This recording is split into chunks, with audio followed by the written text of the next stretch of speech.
visit different booths, and if the booths are so inclined to gift you something that was your taste, they do so, and we humbly accept, at least I did. And these were all fragrances that specifically caught my attention, that maybe to some brands I spoke to them in such a eloquent, romantic way that they felt like, yo, you need this in your stash. There's nothing more that evokes more passion than what you just spit to me right now. And each and every one of these fragrances captivated me in its own way. So the first fragrance I'm gonna put you on to is probably the only brand out of all of these that I've heard of in the past, which is the brand of Tomavicci. The fragrance that was gifted to me that I said I was, like, wow. Tomavicci's Demigod. Look at the presentation. Very ostentatious, very loud, very opulent, very Uncle Cuba. I'm always flexy. I'm in the jewelry space as well. So I like the gaudiness. I like the whoa, and definitely on the mantle with a big ass fucking diamond stone on it. Obviously it catches attention, but setting aside the whole presentation aspect, the scent itself is what I would recommend people as a great signature scent, gentlemanly DNA. This fragrance is so beautifully balanced as far as like man's man vibe is concerned that there's no way that people who have this fragrance don't already use it as a signature scent. See, it's a beautiful, spicy, airy, on steroid version of Yves Saint Laurent L'Homme. Now what I mean by that is not that it smells in that space, but when I first smelled Yves Saint Laurent L'Homme, that bright, gingery, classically formulated, gentlemanly office scent, and one of the most compliment grabbing scent profiles that I had in my collection at that time, this gave me that same energy. There's an irisy, powdery energy in this that isn't overly done. So you don't get the lipstick makeup bag vibe, but you get the right amount of powder, and every note in this fragrance that I'll break down for you in a moment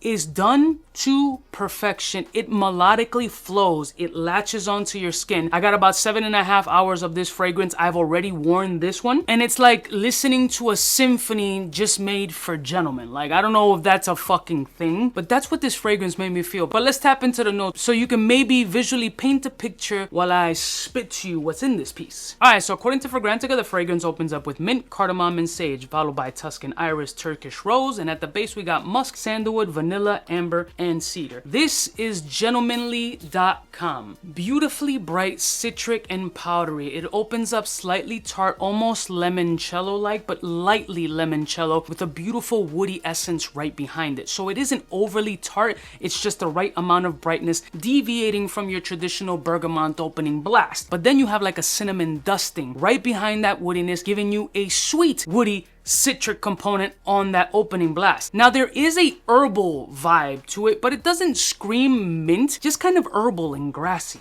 dewy. And the florals in here are very light, still very masculine, with a touch of vanilla and a nice musky base. This is an ultimate gentlemanly, like, must-have in the collection kind of vibe. It took me by surprise when I first smelled it, because this had some sort of accolades behind it, like one of the most whatever according to some sort of magazine. And you know, some people have their accolades and you're kind of like, oh, all right, cool. But then you smell it and you're like, no, I could understand why the masses are fucking with this fragrance. So Demigod 21, I'm assuming, by Tomavicci, is a beautiful gentlemanly fragrance that deviates from that that freshy aquatic fuckboy DNA and puts you into some George Clooney masculinity cover of GQ magazine. And now we're stepping into Touch of Oud Aghla Extrait de Parfum. For me, this scent was like, bro, saffron seduction. So although it's not listed in the notes, there's a light candy sweetness with this aldehydic kind of energy behind it. It's bright, it's airy. It feels like walking through a windy day. The wind is hitting you in the face, but somehow you're licking on some sort of saffronic sweet raspberry lollipop, and all that scent is hitting you in the face, along with the sun beaming from one corner, making you feel warm and cozy, and you can almost smell the wind hitting your face along with that sweet spiciness from that candy. So what tends to happen with this fragrance is once you get past that brisky, airy, ozonic, sweet, slightly spicy saffron, you start to get little hints of this toffee cookie, like the old school cellophane yellow tag wrapper cookies that you had to eat same day because the next day it would chip your veneer. Why? So you're getting sweet, airy, citric, sunburst energy, and then you got this yeasty, caramelic cookie base. Now, according to Fragrantica, the fragrance opens up with bergamot, saffron, and lemon, followed by orange blossom, patchouli, and toffee, and then you got ambroxan, vanilla, and amber. Absolute wearability, a beautiful, flexible daily wear scent profile with a nice body. So for those who are looking for a fresh fragrance with body, sweetness, and a little bit of a candied essence, Aghla by Touch of Oud Extrait de Parfum, 𝗙𝗢𝗍𝗂𝗏 is one of those fragrances that you want to tap into that you probably have never heard. And I talk about addictive quality and an underlying like powdery cotton candy element to this shit. It's stupid fire. And now we're moving into an orchestra, or better yet, a symphony by the house of Ira. This was fruity sensuality at its finest. This was a beautiful DNA, and a lot of the fragrances in this house all had their own individual characteristic that made it feel that this house had variety. Their catalog wasn't huge, but each fragrance was really well thought out, and this one was no exception. So with this one, you get a little bit of a musky, battling, dry sandalwood energy with a beautiful, dehydrated, fruity vibe, right? There's a cleanliness, there's almost a fabric softener, clean laundry sheetish kind of vibe in that musky base with a lot of beautiful and almost exotic fruity elements. It's playful and it's sensual, but it has a seductive nature about it as well. There's something here that's a gimme, let me sniff you kind of vibe. Like, I like the sweetness, I like the energy, and it has this approachability to this scent profile that makes it very playful yet erotic yet mass appealing. So according to Fragrantica, this fragrance opens up with blackcurrant, peach, candied fruit, dried fruit, bergamot, and apple, followed by saffron and jasmine. Then at the base, we got sandalwood, patchouli, vanilla, and musk. What I'm getting from this fragrance is a little bit of all of those things. You get a ton of dehydrated fruit, but honestly, what pops up first is almost this musky, clean, drier street, almost ambroxan vibe. Very mass appealing, loud, potent. It feels like it's a fixative on the skin, followed by the dehydrated fruit with a little bit of a citric airiness and really mild florals that make it super wearable for dudes or shorties. It's very elegant yet playful. It's seductive yet comforting. It's naughty but in a playful way. And also one of the fragrances that when I walked away from wearing this shit on skin at the show, it just latched onto the skin. And it was one that was pinpointed very easily because it made its presence known. Now there's certain fragrances that leave a memorable mark, and Symphony tried its best to not leave my skin at all. So if you want a beautiful, seductive, dehydrated fruit and a house that really has a nice amount of variety within the small catalog, House of Ira absolutely nailed that mark. Next one. Ooh, now we're gonna get a little bit bold. This joint is a milky leather. Let that marinate for a minute. Somehow you took this beautiful hide, this butterscotchish leather, and dipped it in something lactonic like milk, and then you got Jouri Ramad or Jouri Ramad. Now this isn't a lightweight scent profile. This is something that's abrasive, strong, and sensual. There is something risky, daring, funky, and Middle Eastern, but in the best way. And somehow through this fucking fragrance journey of this scent that it takes you through these peaks and valleys, you still manage to pinpoint some random sweetness there that I can't pinpoint the actual note, but it's sweet, leathery, milky, woody, spicy, almost with spicy slash pepperminty slash cinnamony essence dusting in the foreground. Now, according to Fragrantica, the fragrance opens up with saffron, milk, and strawberry and green notes, followed by cistus in canis, I don't know what the hell that is, birch and cade oil. Then at the base, we got the monsters of leather, cedar, sandalwood, oud, gurju balsam, and white oud. But this is the fun thing about this fragrance, that although it has all this dark base, you're not getting heavy funk. As a matter of fact, if you do get any funk, it's minimal and blended perfectly. It's not too aggressive. It's not too bold. It's just right. And when it comes to oudy fragrances, especially when you have two types of oud in it, and then you have these balsamic resinous DNAs at the base, the first thing that you're like is like, yo, red flag, chill, papi. This shit is gonna be a little bit too funky. I'm gonna smell like 5 full court games of basketball after a sauna with 14 Greek dudes that haven't showered in 16 days. I get it. You get nerve-wracked. Understood. This doesn't have that. This is for those who like that bold Middle Eastern take with a little bit of a Western sweetness and energy. Elegant, sophisticated, round, deep, rich, but not offensive and not animalic. It's beautifully different from anything else in my stash, and trust me, Ramad hits diferente. This shit is fire. How many times you done gone to a party, you at the club, right, but you refuse to take your jacket because that leather looking crazy and it's part of your whole ensemble. You got a little cognac or you got some booze and just said, somebody bumped you, all over your fucking leather. But now you got a sticky leather jacket with some rum on it. What are you gonna do? It gives you that leather effecto by Attar Alhas. This shit hits crazy. It is boozy leather to the 20th power, my guy. Playful, seductive, and sweet. But I don't know where the hell that sweetness is coming from. I'm gonna assume it's coming from the rumminess and the booziness, but it feels candied-like also. I just can't find it. Sometimes when fragrances have saffron in it, saffron has this candied, sweet Middle Eastern spice with a little bit of like a cinnamon tinge or cinnamon nutmeg allspice kind of vibe. And that's what this fragrance has. Leathery, wood,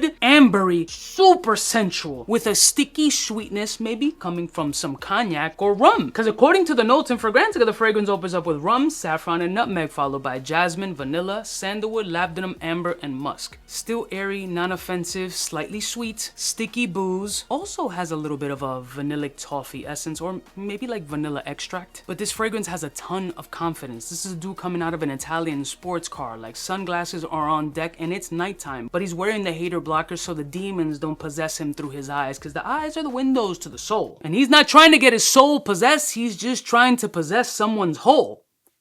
That was inappropriate.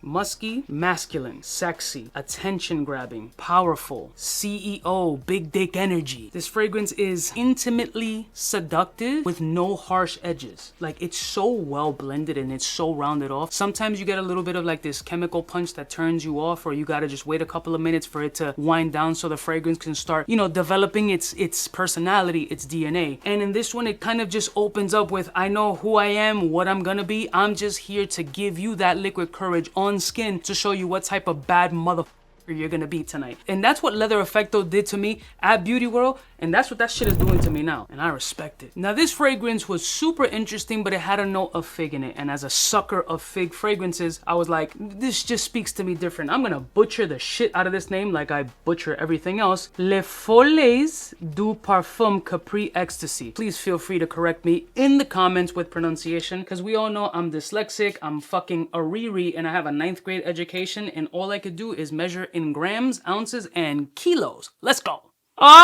This is watery fig. This is green, dewy, and a gorgeous, sappy pear.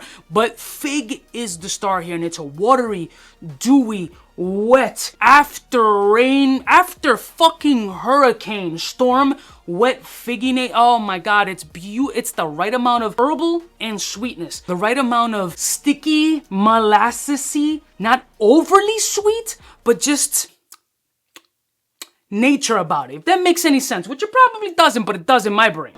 What? So the fragrance opens up with fig leaf, pear, freesia, followed by water, jasmine, cyclamen. Then at the base we got sap, sandalwood, and musk. It's a beautiful artistic painting of green, dewy figginess right out of the produce section. It is absolutely just delicious. I got an incredible fucking nose. I'm not gonna lie to you, dude. Like, I'm gonna toot my own horn. These are all fragrances that I chose specifically, and I'm that guy. I don't even want to hear. I'm gonna boost my shit all. This is so fire and so different. I promise you, you have nothing else in your stash that smells like this at all. Capri Ecstasy, I mean, yacht party, and then you docked into like after rain green fig fucking garden. And finally, the last fragrance that I selected is Exquisite Pear, and this is Le Princesse du Golf. Inside leather of a sports car. You had a hot shorty on your right hand side who just left the salon, so she's got a little bit of like a hairspray, hot hair dryer smell right next to you. I'm painting this motherfucking picture for that ass. You got still Italian leather gloves on because you don't want to ruin the finish on that sports car steering wheel. PCH, California driving, windy roads, top down, sun dipping over the horizon, her hair is blowing in the wind, and you're just getting little facets of those leather driving gloves, followed by the leather driving seat, then the hair smell. Her perfume mixed with that hair smell is just hitting you in the face while you wrapping those curves, and that sun is just peeking over, kind of giving you a mild little toastiness on the right side of your face while you're ripping on those canyons. Put all those little things together, and I know it seems convoluted and all over the place, but that's the best way to describe this shit. It's masculine sports car, hot date, coastal driving experience of a scent profile. According to Fragrantica, the fragrance has the following notes. So it opens up with bergamot, lavender, followed by mandarin, saffron, pear, and iris. Then we got ambergris, incense, violet, myrrh, and at the base, tonka bean, patchouli, vanilla, and musk. Good Lord, what an experience, bro. This is taking me to a journey. I want to whip the Porsche out right now and throw 3 like random strippers in there that I care none about in the passenger side, and just have the smell of freshly done nails and hair and BBLs just whisking all over my face. This is gorgeous, artistic, beautiful, masculine, powerful, not too sweet, but just providing the right amount of glucose synergy to give you this God, it's a feeling. It's hard to even describe. One of the things that I have to say about each one of these fragrances, they all painted a picture, which is why I selected them based on my personality. Each one of these fragrances matches little things in my personality, in my DNA, in my whole fucking body structure that all these joints happen to highlight. And I hope they provide that same essence to you, not just with these, with any fragrance. That's the whole point of perfumery, to teleport you, to paint a picture, to remind you of something. It's not about hype and fucking compliments 24/7, even though that's what we like. And we like that attention grabbing aspect, right? We all want attention. We're all attention whores, especially in a day with such short attention span. Everybody wants to garner everybody's attention when they feel is right. But these are more about, let's put us first. Let me trigger something inside of you to show you why you first started loving this game of perfumery, and all of these fragrances did it for me. I don't know if you've experienced any of these brands, and if you have and there's a gem that really sparks interest, leave it in the comments below and maybe I'll revisit it or get my paws on it. I love y'all mother suckers from the heart. Don't forget to like, share, and subscribe, and I'll see y'all bitches next time. You know who it is. Biggest in the game. Smooches. Fly gun holder, money folder, motor roller, start tack when it's time to call back. For the rough, rugged, and raw way, this nigga Jay, it's a game, but he don't play. Hey, for all the chicks that got dead in the penthouse suite on top of my mom's crib.